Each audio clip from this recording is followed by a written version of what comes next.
Hey guys, just wanted to do a quick video here of de-stemming some leaves that have just come out of my fermenting chamber. You can have a look at my other videos if you want to see how that's set up. It's just a steaming process that I do. These have been in for 6 days. It really evens the colour out, and I give them a spray down beforehand with some solution of things, but you can check out my other video for that. Today's just about showing you the destemming process. I've seen different people doing different ways of destemming with knives and cutters and all that, but all I do is just get my leaf, fold it so the actual stem is on the outside of the leaf, and just break it away like this. Just come down and just tear it away. Support it with your left hand and just tear the middle out of it. You end up with two half leaves here like this. So I just thought I'd share that. It seems simple when you know it, but until you see it and learn it, then you're probably trying lots of other little funny ways.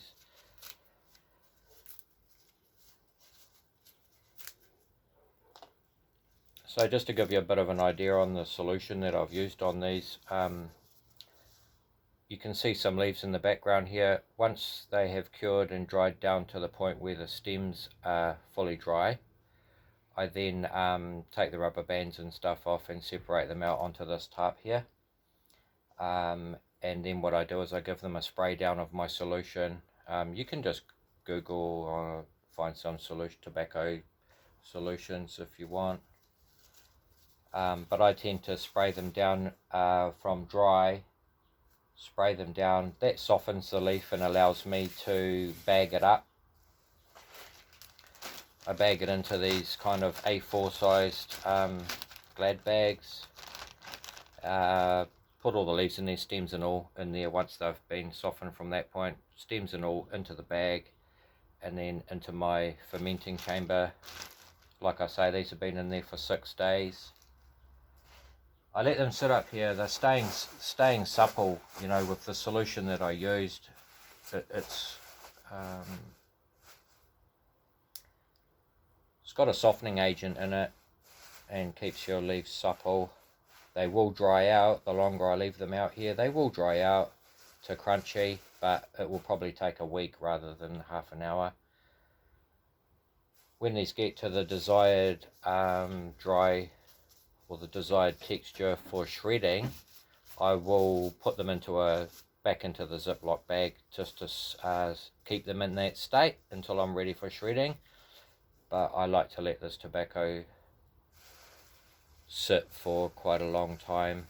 I like it to dry out, and then I might spritz it and refresh it and let it dry out, and then spritz it and then I'll cut it up into tobacco. And I'll probably just pour the tobacco back out here and keep doing the same thing. Let it dry out, give it a spritz. And I think it's just kind of like furthering the decomposing. I call it decomposing, but it's kind of like a fermenting process for the tobacco.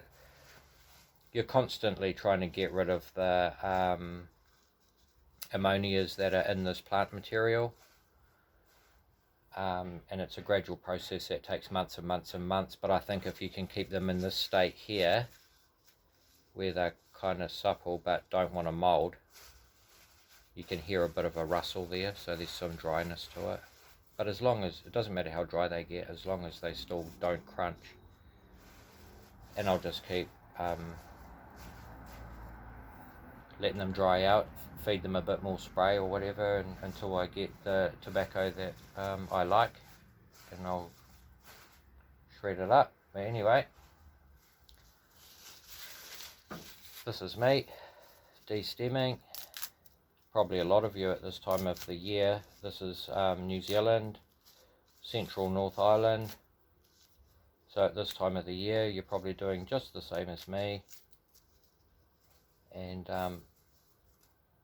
maybe that little technique has been helpful for somebody. Cheers. have a good one, have a good crop this year, and get some gnarly tobacco going, guys. I'll be back with another video when I get to the shredded tobacco and how I'm managing that before long-term storage. Keep posted, subscribe, get the updates. Catch you later.